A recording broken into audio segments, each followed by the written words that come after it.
श्रीमद्भागवत पुराण के 9वां अध्याय युधिष्ठिर आदि का भीष्म जी के पास जाना और भगवान श्री कृष्ण की स्तुति करते हुए भीष्म जी का प्राण त्याग करना। एक बार ओम नमो भगवते वासुदेवाय। ओम नमो भगवते वासुदेवाय। ओम नमो भगवते वासुदेवाय। ओम नमो भगवते वासुदेवाय। ओम नमो भगवते वासुदेवाय। ओम नमो भगवते वासुदेवाय। ओम नमो भगवते वासुदेवाय। सूत जी कहते हैं, इस प्रकार राजा युधिष्ठिर प्रजाद्रोह से भयभीत हो गए। फिर सब धर्मों का ज्ञान प्राप्त करने की इच्छा से उन्होंने कुरुक्षेत्र की यात्रा की, जहाँ भीष्म पितामह शरशय्या पर पड़े हुए थे। शौनक आदि ऋषियों उस समय उन सब भाइयों के स्वर्ण जटिल रथों पर जिनमें से अच्छे अच्छे घोड़े जुते हुए थे सवार होकर अपने भाई युधिष्ठिर का अनुगमन किया। उनके साथ व्यास, धौम्य आदि ब्राह्मण भी थे। शौनक जी अर्जुन के साथ भगवान श्री कृष्ण भी रथ पर चढ़कर चले। उन सब भाइयों के साथ महाराज युधिष्ठिर की ऐसी शोभा हुई मानो यक्ष से घिरे हुए स्वयं कुबेर ही आ जा रहे हों।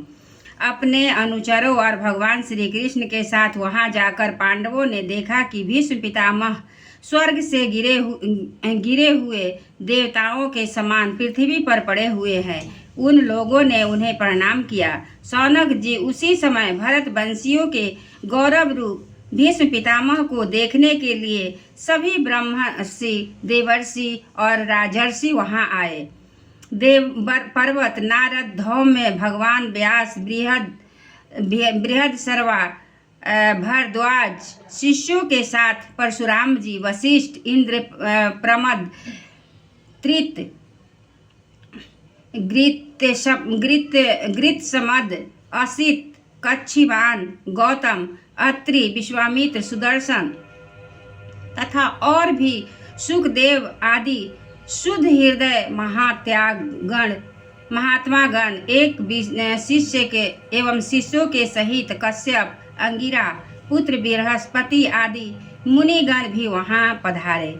भीष्म पितामह धर्म को और देश काल के विभाग को कहाँ किस समय क्या करना चाहिए इस बात को जानते थे। उन्होंने उन बड़भागी ऋषियों को सम्मिलित हुआ देखकर उनका यथोयोग सत्कार किया। वे भगवान श्री कृष्ण का प्रभाव भी जानते थे, अतः उन्होंने अपनी लीला से मनुष्य का वेश धारण करके वहां बैठे हुए तथा जगदीश्वर के रूप में हृदय में विराजमान भगवान श्री कृष्ण की बाहर तथा भीतर दोनों जगह पूजा की।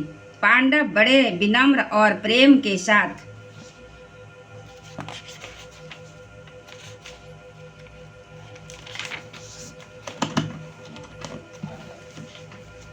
भीष्म पितामह के पास बैठ गए। उन्हें देखकर भीष्म पितामह की आंखें प्रेम के आंसुओं से भर गई। उन्होंने उनसे कहा, धर्मपुत्रों, हाय हाय, यह बड़े कष्ट और अन्याय की बात है कि तुम लोगों को कष्ट के साथ जीना पड़ा, जिसके तुम कदापि योग्य नहीं थे।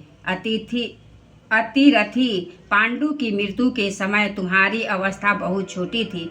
उन दिनों तुम लोगों के लिए कुंती रानी को और साथ साथ तुम्हें भी बार बार बहुत से कष्ट झेलने पड़े। जिस प्रकार बादल वायु के बस में रहते हैं, वैसे ही लोकपालों के सहित सारा संसार काल भगवान के अधीन है। मैं समझता हूँ कि तुम लोगों के जीवन में ये जो अभी अप्रिय घटनाएं घटित हुई है, ये सब उन्हीं की लीला है। नहीं तो ये जहाँ साक्षात धर्मपुत्र राजा युधिष्ठिर हो, गदाधारी भीमसेन और धनुर्धारी अर्जुन रक्षा का काम कर रहे हो, गांडीव धनुष हो और स्वयं श्री कृष्ण सुहृदय हो, भला वहाँ भी विपत्ति की संभावना है। एक काल रूप श्री कृष्ण कब क्या करना चाहते हैं, इस बात को कभी कोई नहीं जानता। बड़े बड़े ज्ञानी भी इसे जानने की इच्छा करके मोहित हो जाते हैं।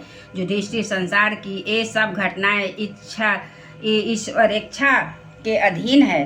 उसी का अनुसरण करके तुम इस अनाथ प्रजा का पालन करो, क्योंकि अब तुम ही इसके स्वामी और इससे पालन करने में समर्थ हो। हे श्री कृष्ण साक्षात भगवान हैं। ये सबके आदि कारण और परम पुरुष नारायण अपनी माया से उन लोगों को मोहित करते हुए ये यदुवंशियों में छिपकर लीला कर रहे हैं। उनका प्रभाव अत्यंत गूढ़ और रहस्यमय है। युधिष्ठिर उसे भगवान शंकर, देवर्षि नारद और स्वयं भगवान कपिल की भी जानते हैं, जिन्हें तुम अपना मेरा भाई, प्रिय मित्र और सबसे बड़ा हितु मानते हो, तथा जिन्हें तुमने प्रेम बस अपना मंत्री, दूत और सारथी तक बनाने में संकोच नहीं किया है।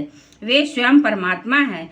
इन सर्वात्मा, समदर्शी, अद्वितीय, अहंकार रहित और निष्पाप परमात्मा में उन ऊंचे नीचे कार्यों के कारण कभी किसी प्रकार की विषमता नहीं होती। युधिष्ठिर, इस प्रकार सर्वत्र सम होने पर भी देखो तो सही, ये अपने अनन्य प्रेमी भक्तों पर कितनी कृपा करते हैं। यही कारण है कि ऐसे रहस्यमय सबके, जबकि मैं अपने प्राणों का त्याग करने जा रहा हूँ, इन भगवान श्री कृष्ण ने मुझे साक्षात दर्शन दिया है।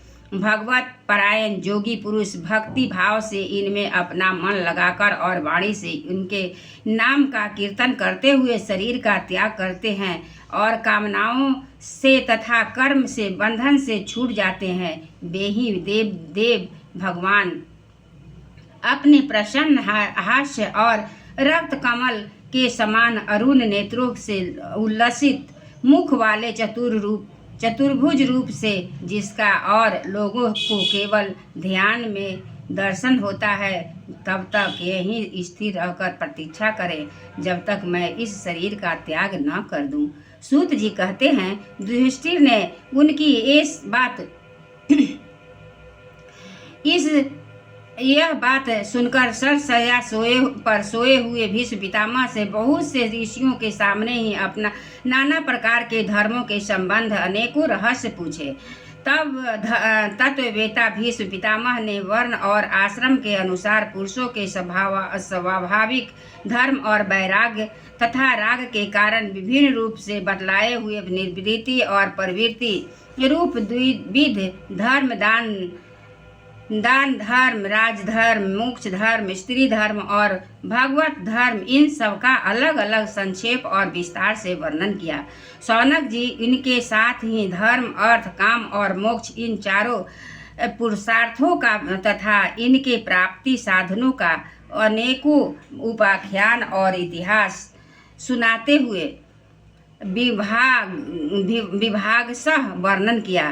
भीष्म पितामह इस प्रकार धर्म का प्रवचन कर ही रहे थे कि वह उत्तरायण का समय आ पहुंचा, जिसे मृत्यु को अपने अधीन रखने पर वाले भगवत परायण योगी लोग चाहा करते हैं।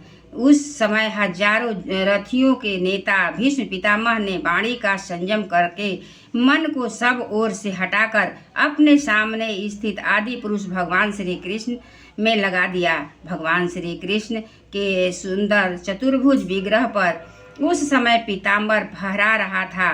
भीष्म जी की आंखें उसी पर एक टक लग गई। उनको शस्त्रों की चोट से जो पीड़ा हो रही थी, वह तो भगवान के दर्शन मात्र से ही तुरंत दूर हो गई तथा भगवान की विशुद्ध धारणा से उनमें उनके जो कुछ अशुभ शेष थे, वे भी सभी नष्ट हो गए। अब शरीर छोड़ने के समय उन्होंने अपनी समस्त इंद्रियों के वृत्ति विलास को रोक दिया और बड़े प्रेम से भगवान की स्तुति की।